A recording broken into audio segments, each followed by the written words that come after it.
Welcome live, and we are about to introduce your new course, Ultimate Reality, God and Beyond. So, before John begins to introduce the course, we would like to invite you to ask questions. If you have any questions for John, specifically on this course, then please use the chat and raise the questions.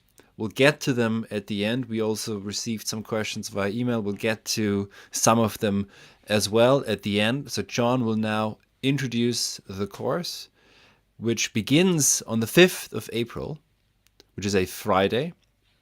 We will be meeting 8 times in total, and we'll have 2 hours with John on Fridays.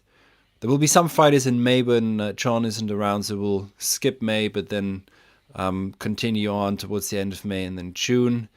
So that gives you enough time in between to read everything, to catch up with the reading, etc. During the first hour, John will lecture. And in the second hour, you will be in a group seminar together with John Vervaeke. And yeah, so thank you everyone for being here, for listening. John, floor is yours. Thank you, my friend. It's great to be here, Johannes. I'm really excited about this course. So, in some ways, this course is a follow-up to the previous course, Beyond Nihilism, but it's also standalone. You don't have to have gone through Beyond Nihilism in order to do Ultimate Reality, God and Beyond. But if you did Beyond Nihilism and you found a good course, you'll find the connections also very, very juicy and tasty. And so I just want to get that out there.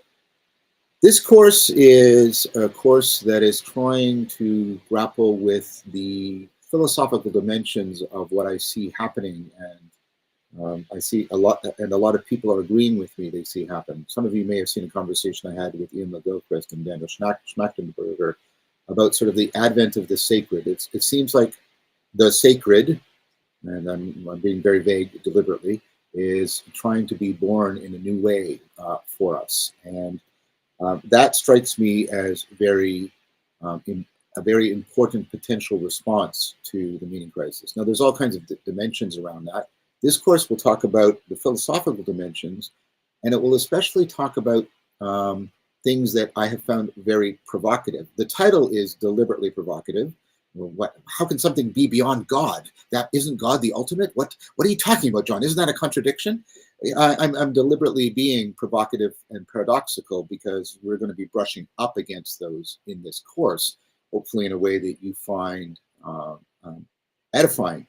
And so the idea is that the sacred involves some relationship to ultimacy that we find transformative, and that we find grounds our judgments of value and or virtue.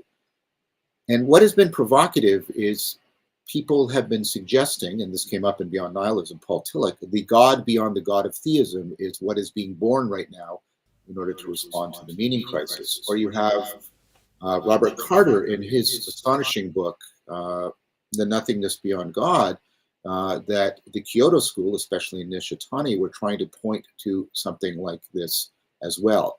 We could have a relationship to ultimacy that is transformative and grounding of our cultivation of virtue and value, but is nevertheless something other or beyond at least a standard notion, a shared standard notion, at least across the Abrahamic religions, of what we mean by God. Now, many of you may say, but those traditions also talk about the God beyond God, Eckhart, and the Godhead, or God, I pray to God that he free me from God. And that, of course, will come up in the course. What could Eckhart mean by that? We're not going to read Eckhart specifically, but that idea is going to come up. And what we're going to do is we're going to look at this in 4 books. The first I've already mentioned is Carter's The Nothingness Beyond God, which really raises the question, poses it profoundly in this cross-cultural and genuinely global perspective, and gives us a lot of powerful conceptual tools to really wrestle with this issue. Then we will read Evolutionary Religion by Schellenberg, and this is a proposal.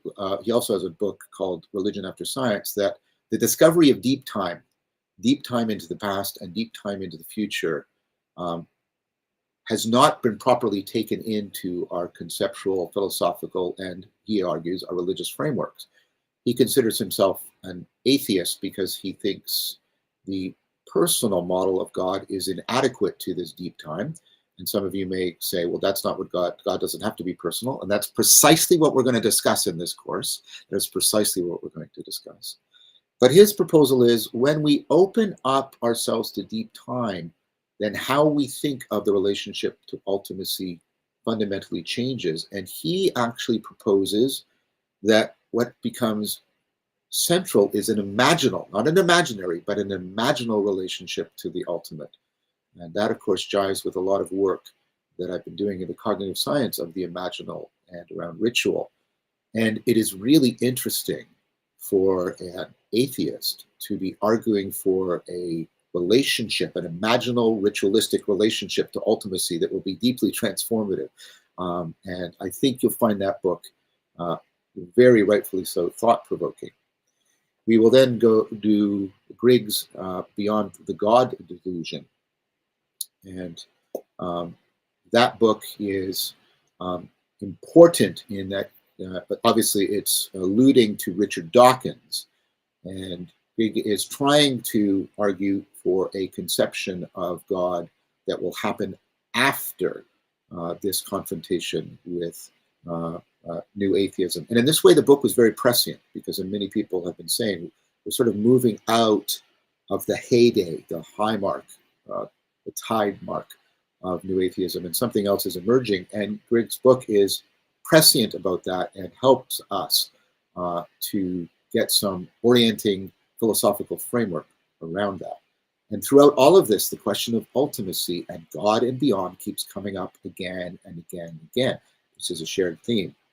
And then we will go into Bracken's book, The Divine Matrix. And The Divine Matrix is an attempt to come up with something like a deep shared grammar, so we can afford a deep dialogue between Western philosophy and Asian, Eastern philosophy. And what Bracken does is he goes very carefully through some central Western thinkers and argues for this notion of ultimacy as pure relationality in a Whiteheadian sense, and that'll come out. And then he shows how that is present in Taoism and Vedanta and Zen. So this is very much part of my overall project of Zen Neoplatonism. And in conjunction with all of those, especially in preparation for the Bracken book, I will be asking you all to read James Filler's excellent paper on Plotinus and the One, where he proposes that the Neoplatonists were arguing for ultimacy as pure relationality. And I have a lot of arguments for why I think that is good. And of course, this plugs in to Filler's astonishing book, Heidegger, Neoplatonism, Heidegger, and the History of Being, which I think is a masterpiece. And I will be talking to James Filler in April in person. So I'm looking forward to that. And so this proposal of ultimacy, ultimate reality as relational, of course, opens up questions of its relatedness to itself, of our relatedness to it. And these are properly spiritual or religious questions, but they're also philosophical, ontological questions. And it challenges kind of an Aristotelian substance ontology, where what is ultimate in reality, the grounding entities for reality, are individually, independently existing things that are the subjects of predicates and are disclosed by subject-predicate logic. Filler argues, I think quite convincingly, that Neoplatonism was challenging that. Of course, it was also deeply influenced by Aristotle. And I think you see this at work in all of these thinkers. It's clearly in Nishida. It's clearly in Greg. I think it's Greg. It's clearly in Bracken. I think it's pretty strongly implied in Schellenberg. And that means how much is our standard, I don't have a better adjective, notion of God bound to a substance metaphysics, that God is ultimately some kind of thing or person, some kind of super subject that is the bearer of predicates and the source of action. And that is how we might be going beyond God. And of course, There's many of you will say, well, Dionysius, the Areopagite, and Eckhart talked this way, and others, and I agree with you, and so does Fuller. So this does not necessarily exclude Christianity or Judaism or Islam. In fact, there are many people arguing that it could enter into a deep dialogue with them. We will be exploring all of this, and we will be exploring it in an orientation towards a larger project I have, which is called the Philosophical Silk Road, is can we create something analogous to what the Silk Road was philosophically, whereby all of these deep traditions can enter into mutually transformative deep dialogos with each other, and thereby afford the advent of the sacred, help to exemplify it and educate towards it as a deeper response to the meaning crisis. So that's all I have to say this up. Excellent. Thank you very much, John. Sorry, just one thing, if you could, while I speak, maybe briefly click on your settings button and maybe change the microphone to your Shure microphone. Oh, where is the settings? Settings is the little wheel all the way to the right. If you don't find it, that's fine. I'll just mention a few things now. If you want to enroll in the course, you can do so now. The link to enroll is in the description of this video. If you see this after the live stream, or it's actually now also in the chat here. We'll get to your questions now. Just want to show you what this looks like. So this is the landing page and describes the course here. You see again what we'll be reading. Now, the first live lecture and seminar will begin on Friday, April 5th from 6 to 8 p.m. UK time. That's 1 to 3 p.m. Eastern Standard Time. This is not available. This course is only for those who enroll. It won't be made available on YouTube. But I think it is part of what John is also working on anyway. So from a different angle, you can talk about this maybe in a second as well. Your next project for YouTube. So you'll be participating in it before it goes live. But this course is onto itself. So we'll be meeting 4 times in April. All Fridays in April, then twice in May. That gives you a couple of weeks in between, 3 to 4 weeks here to catch up on the readings, and then twice more in June. So that's 8 sessions in total. If you don't have time, if let's say you can only make it to less than 5 of the live lectures, then you can enroll in the self-study tier, which is this one. If you have time for 5 or more of the seminars and live lectures, then you should join our philosophical fellowship that John leads. And we'll do after the lecture, we'll do a breakout session, so you get to meet the others. There'll be a course forum as well that you can use to stay in touch, and you can start a reading group, etc. If you want to do one private session with John, then this one is for you. There are, I think, 3 still available, and there's also a payment plan, just to mention this. So this is the technical side of everything. John will be leading all lectures and seminars. I'll just be there to host. So you'll be in a digital classroom with John. I will now get to, yes, thank you very much, Lizelle. She's currently going through my Plato course, and she was in Beyond Nihilism. Johannes, just a quick note. I click on the 3 dots, and it's only giving me an option to deal with the video settings. I wonder if pairing it with YouTube is locking down the mic. Could be, yeah. But usually if you click on the little wheel and you go on audio, then you can go on audio input and choose your microphone.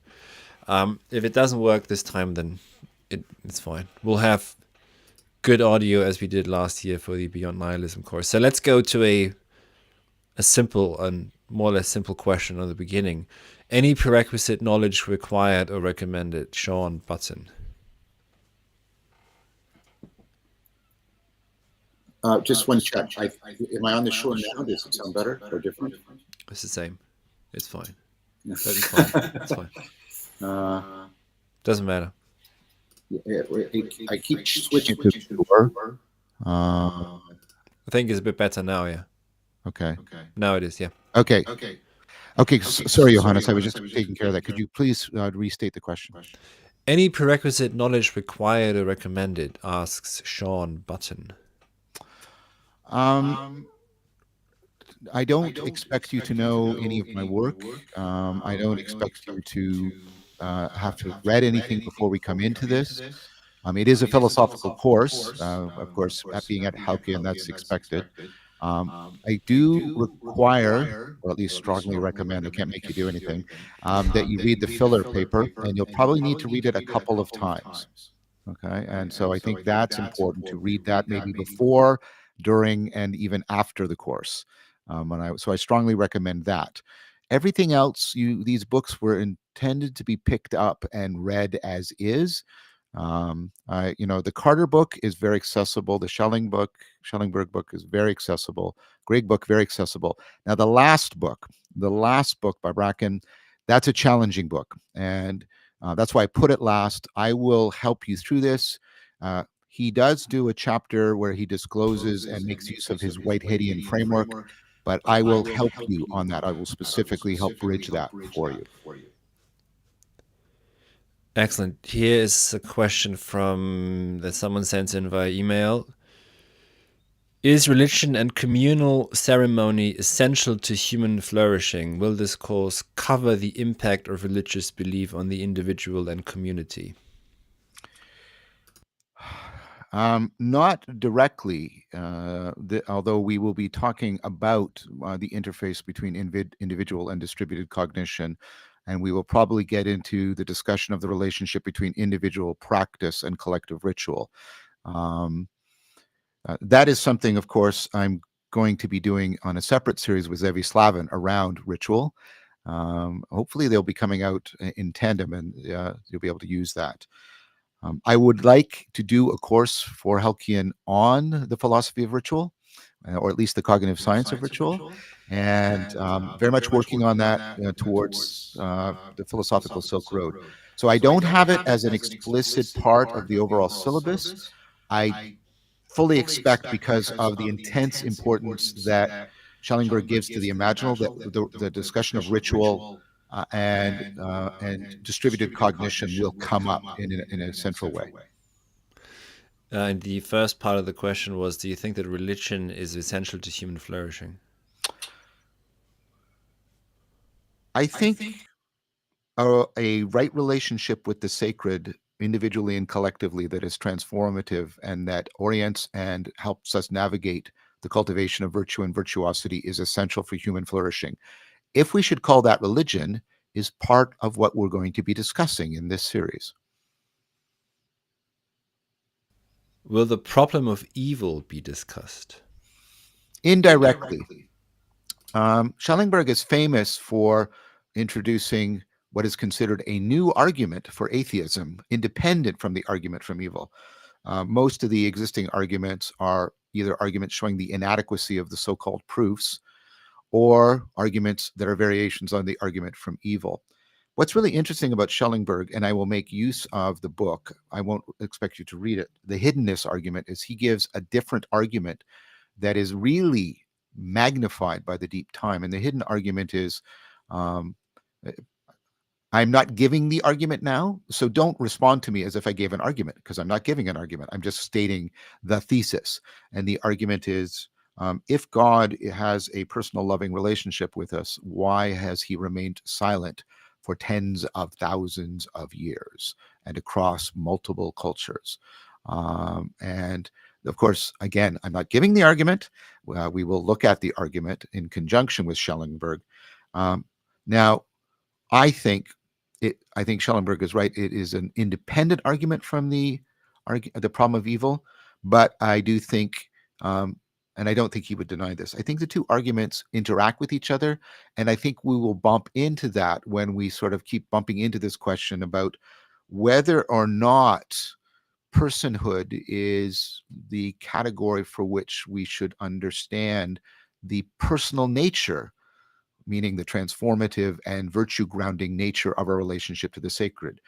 None of these people will deny personal, if by that we mean existential and transformative, full person, full psyche transformative relationship to the sacred.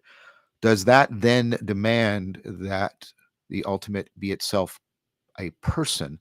And this is exactly what the hiddenness argument challenges. And then that bears back on the argument from evil, because many people have responded that the argument for evil is only a biting argument if God is a person with intent. And so, again, I have not offered an argument here. Please don't jump on me at this point. What I'm saying is that is something we will discuss. Excellent. Thank you. Okay, one question here. That was good. Will you be discussing or contrasting ideas such as those defended by David Bentley Hart in the experience of God being consciousness bliss? I've read the book, and I think I will be talking about the Neoplatonism that is behind David Bentley Hart's work, and this is exactly what Filler is doing, and that is definitely what Bracken is doing. So I would put it to you that while I won't be foregrounding that particular text, the Neoplatonic framework upon which it is based and from which it is derived will be front and center in this course. Excellent. I just wanted to say thank you very much, Harris, who has not only signed up but also sent us a super chat, I think they're called. I have no idea what they are.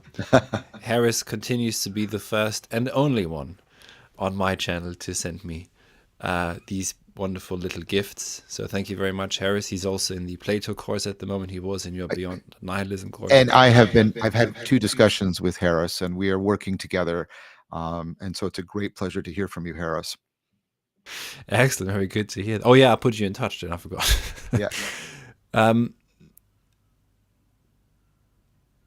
Okay, yeah, maybe this one is quite good, and then we skip the other one. Since music and story is so central to traditional religions, do you think this is still applicable to the God beyond God of theism?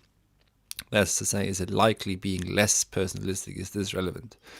I do think it is. I think that issues around narrative and music, or poesis and mythos, are going to come up in this course, and this goes towards a deeper discussion around faith, especially when we do Schellingberg's book, because he is trying, and there's a lot of philosophers doing this, trying to disconnect faith from belief.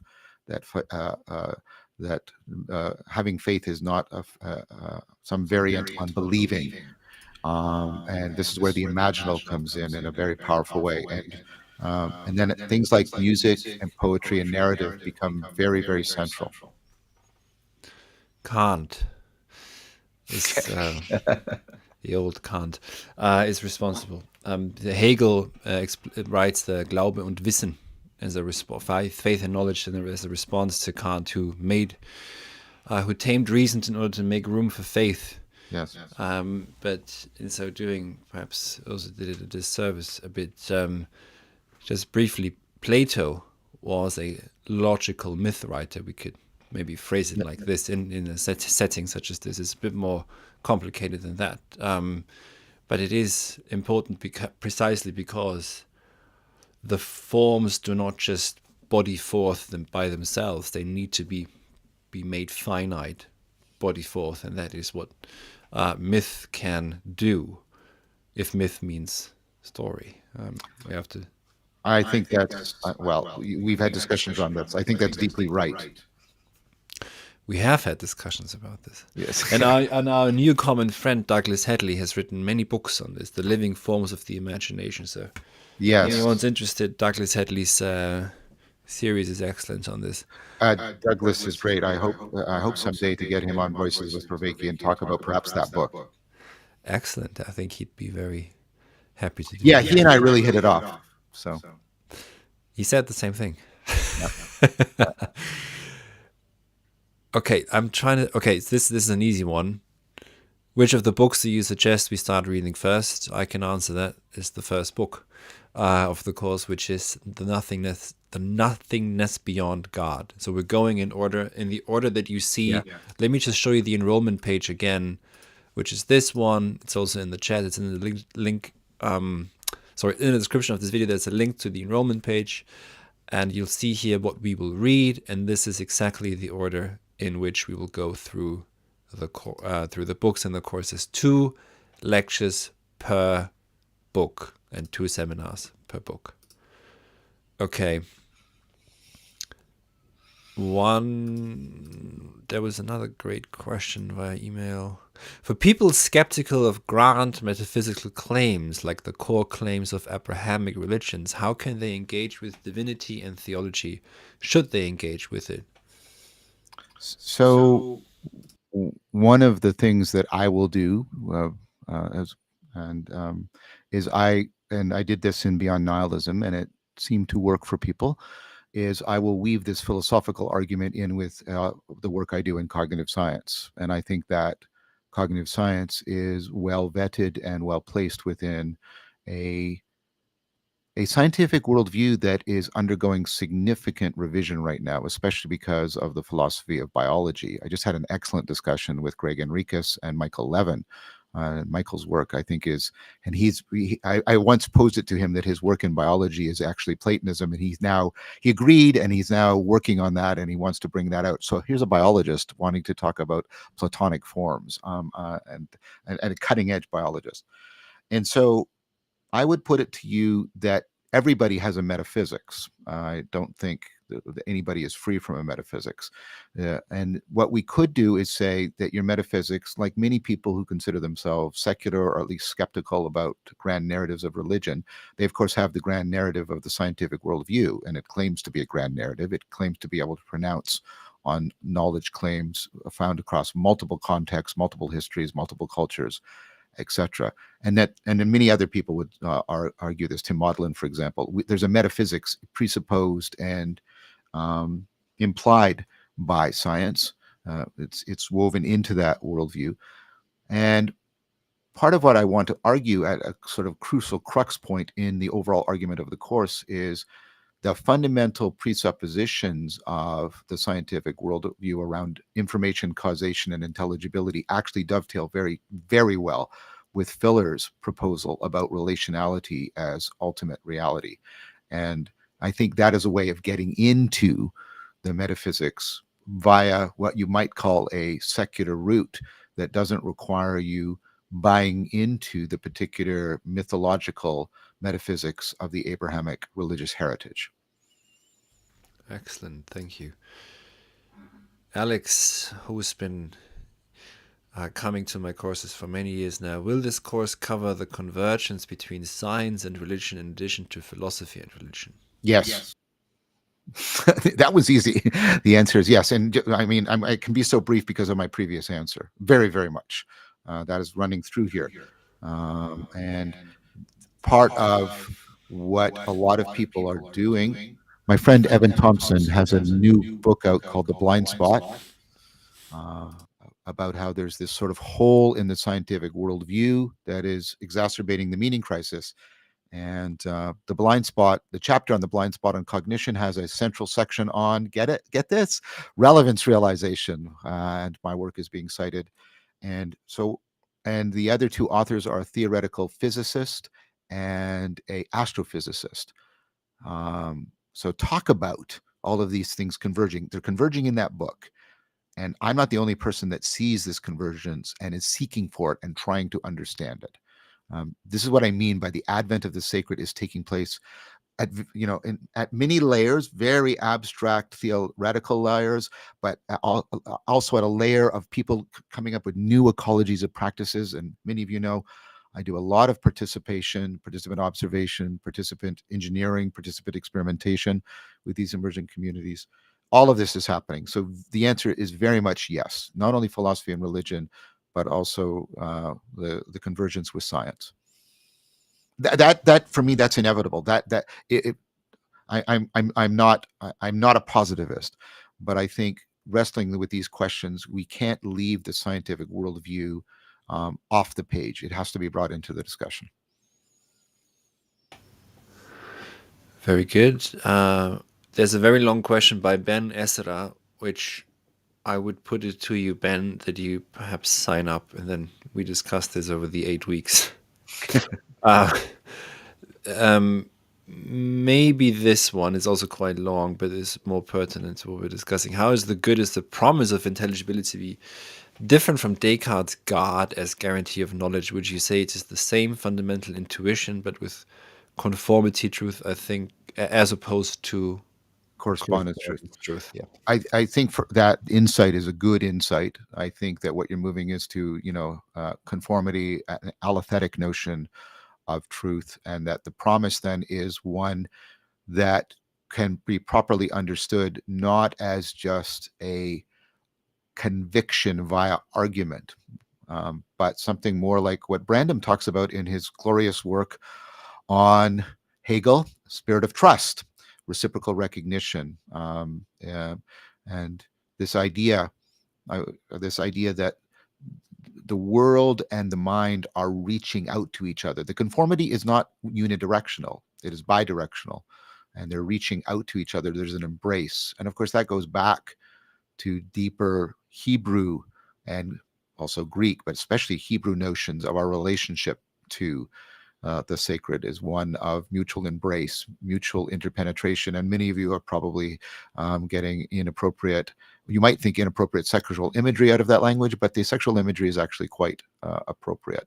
And so I think that if you build deeply on the distinction you made and you really deeply probe what is meant by conformity rather than correspondence, it opens up the other kinds of knowing and the other ways in which we are connected to reality beyond conviction of belief that are central to giving us that relationship to ultimacy that renders it sacred. You can have Descartes' God without having to have any kind of relationship to that God, as long as he's there. And of course, the deists picked up on this really quickly. Well, God doesn't need to be doing anything. He just needs to guarantee.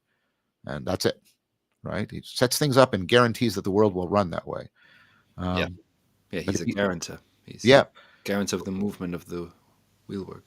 Yeah, but thank you. But if we move to this alternative, which you've pointed out very astutely in the distinction you've drawn, the notion of promise, of course, is the notion of trust, which is then brings with it this notion of reciprocal participatory knowing. There's another great question here by Armasana that we'll get to in a second. I just because a lot of people just came in now. We're discussing John Vervaeke's new course, Ultimate Reality, God and Beyond, which is a live online course recorded. So we'll record the lectures live. You'll be in the classroom with John, and then there's another hour with John in a group discussion. So if you want to enroll, you can do so now via the link in the chat, but also just below the should be in the description of this video as well.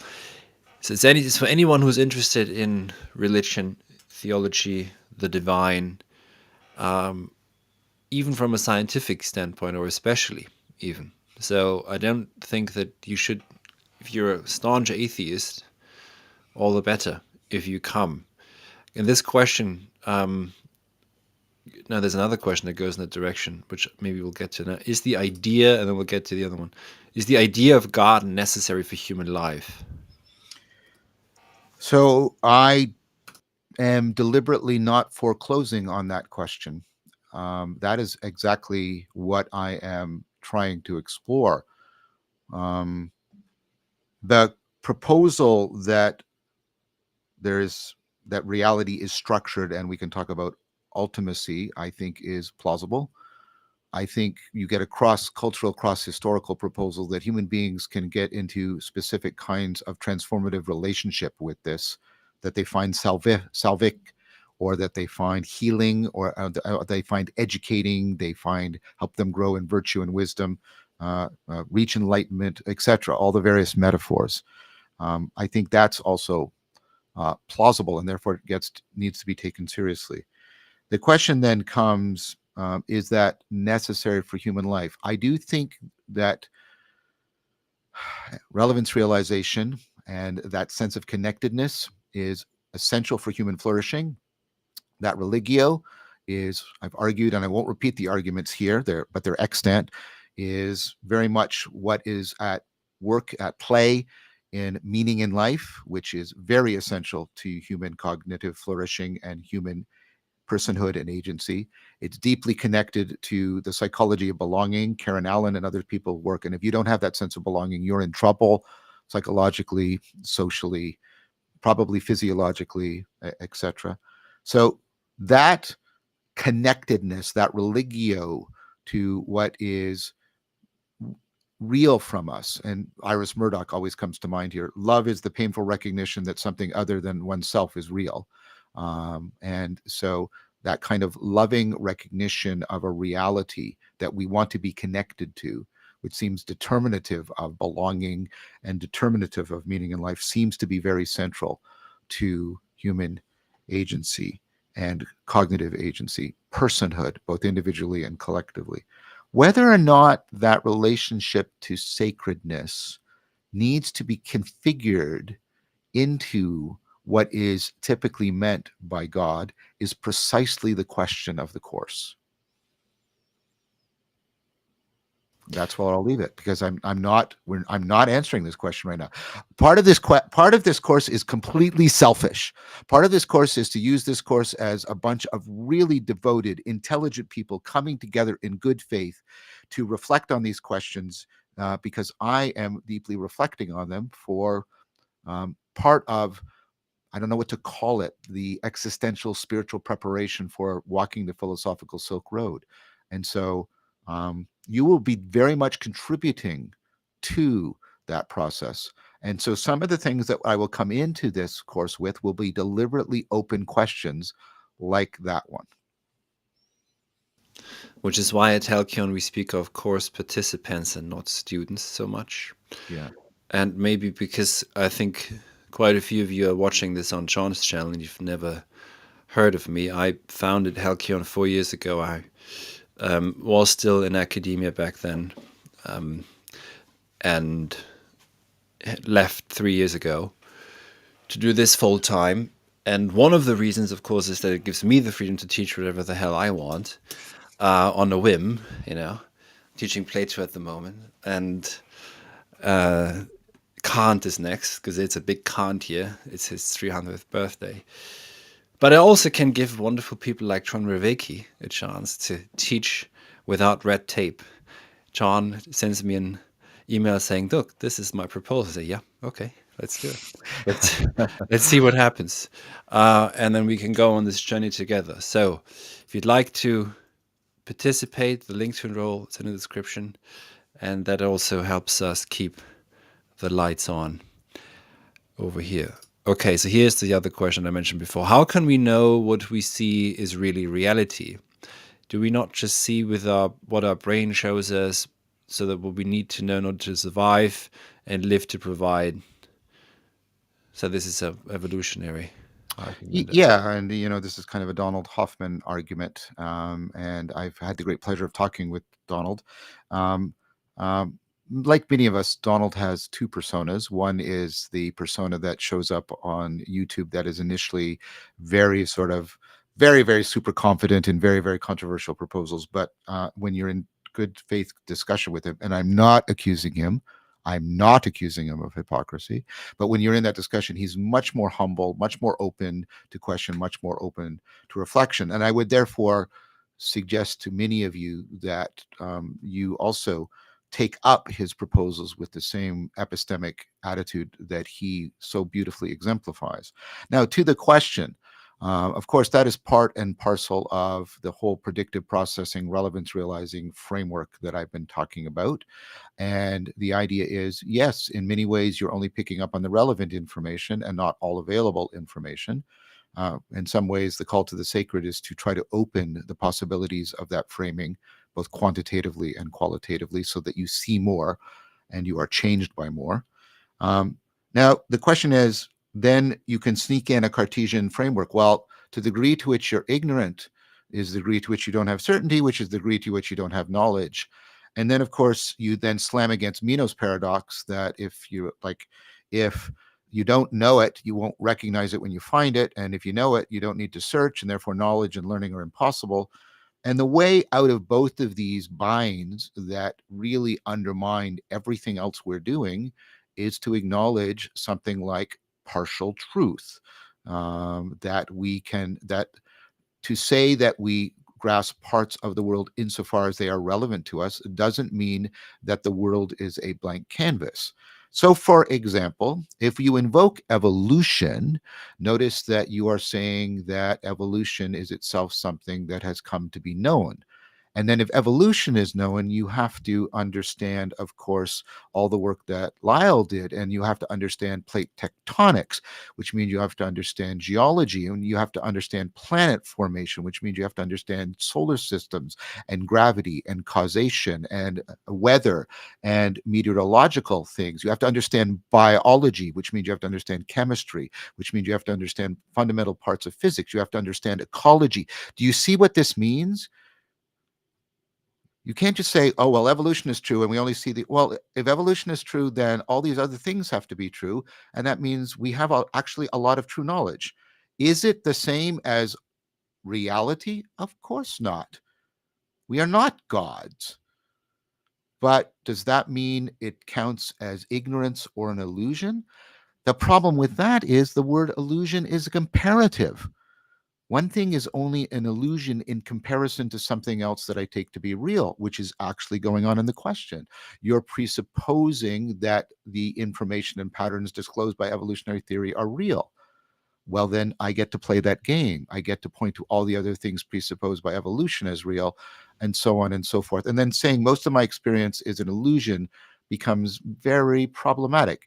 It comes down to a lot of mere appearance could be understood to be illusory, and so we have to do rational reflection, philosophy, and science to get to reality.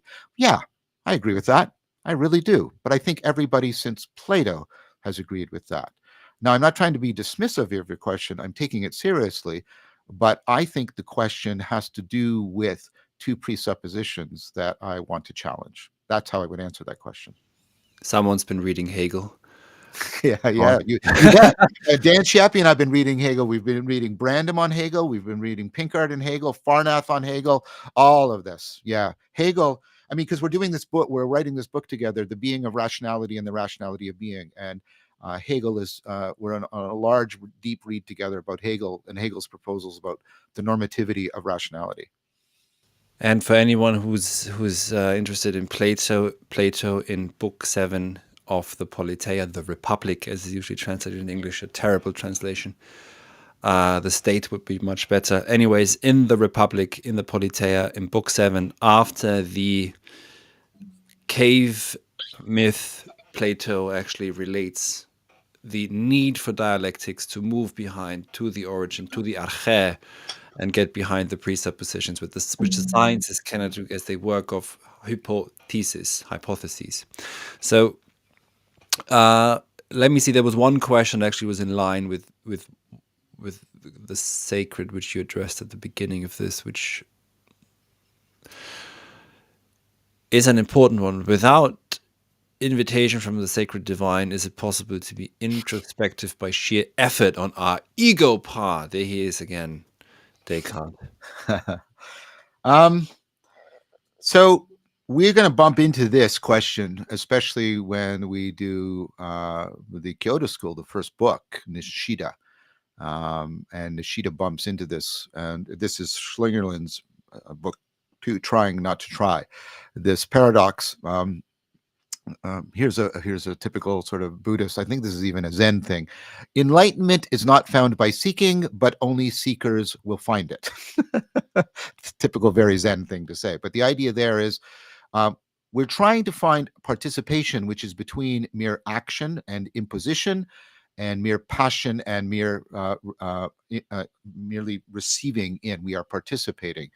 And part of what goes on here is, what does that mean for our epistemological and ontological models? And that also, what does it mean for our understanding of practice and ritual?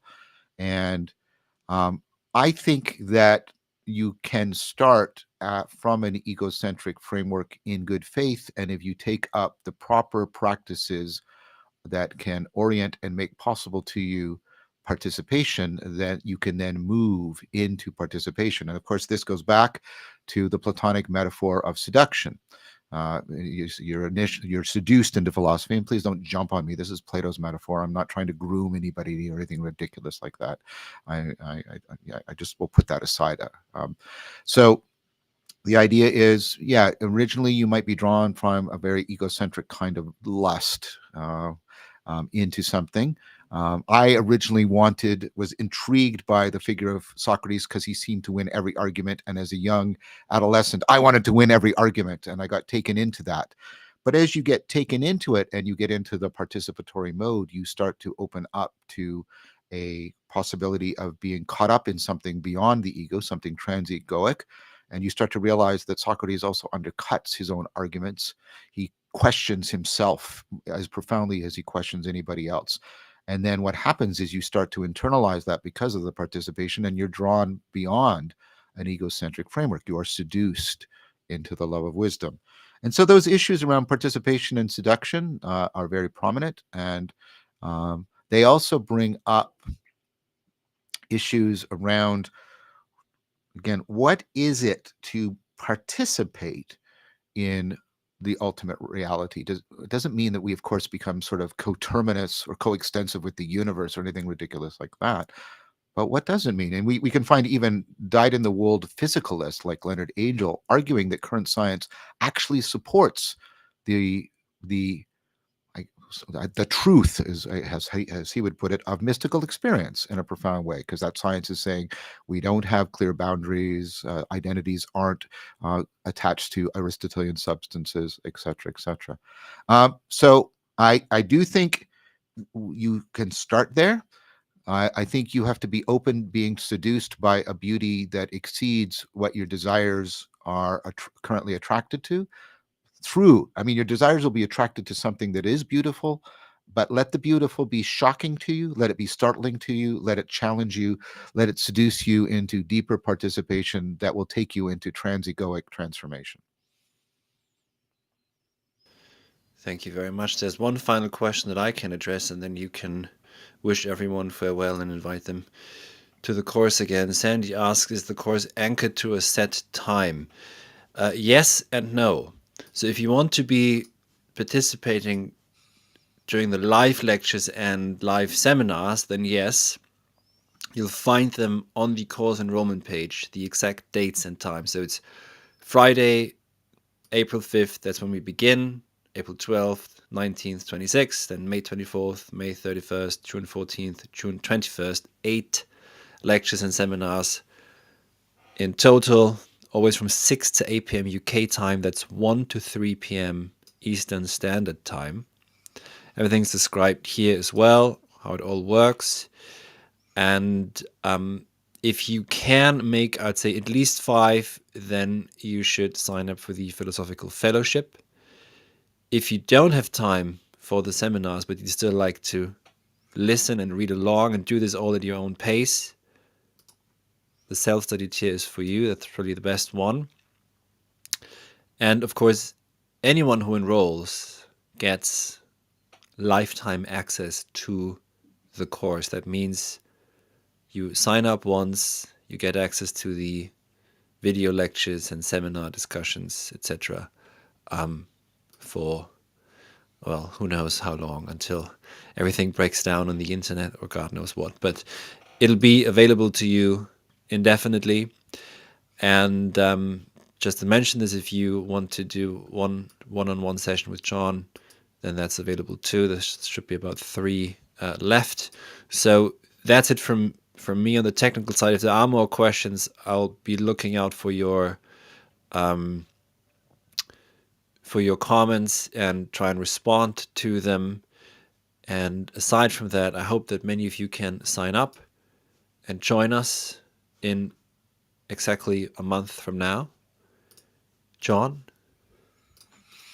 Thank you, my friend. I hope you can all see I'm extremely excited about this course. This is not a purely intellectual endeavor. I've come to the conclusion that it's never a purely intellectual endeavor at the Halkian Academy. So this is a good home for this course. I'm deeply invested in this. I'm enthusiastic about it. I'm open to being transformed by all of this. I look forward to the chance to get into dialogue, and perhaps we'll flow together into dialogos. I thoroughly, profoundly, and it had a huge impact on me, enjoyed Beyond Nihilism at Halkian. I'm looking forward to this. I hope you can come. I hope if you can't come, you'll at least consider doing the asynchronous stuff, because I just want, this sounds selfish, but it'd be so great if so many more people were just talking about this and reflecting it and discussing it and challenging each other and pushing each other and calling each other, to show up properly. That would be a great service we could all collectively and individually do for what is needed, I would argue, for the world right now. So that'll be my closing remark. And other than this, again, thank you, Johannes, my dear friend, for making Halkian and for making this opportunity available to me. Thank you very much, John. Excellent. Thank you all very much for listening, for your excellent questions, and for this time with you here. These questions were really excellent. So we hope to see you. Goodbye, everyone. Goodbye. Bye-bye.